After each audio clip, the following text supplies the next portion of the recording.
ভাদ্র মাসে কৃষ্ণপক্ষের অষ্টমী তিথিতে কৃষ্ণ জন্ম নিয়েছিল। শুনবেন ভালো করে, কৃষ্ণ জন্ম নিয়েছিল। কৃষ্ণের কথা একটু জানতে হবে।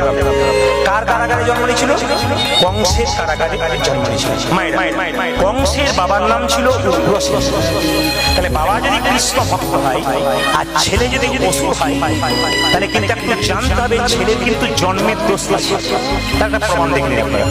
উগ্রসেন খুব কৃষ্ণ ভক্ত মানুষ, কিন্তু তার ছেলে কংস তাকে কৃষ্ণ ভজন করতে দেয়। কেন?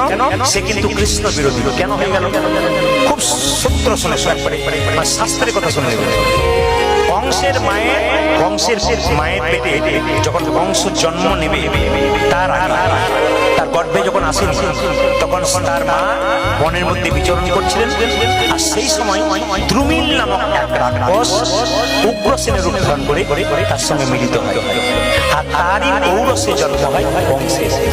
দ্রুমিল নামক ওই অসুরের দ্রুমিল নামক দৈত্যের ঔরস থেকে জন্ম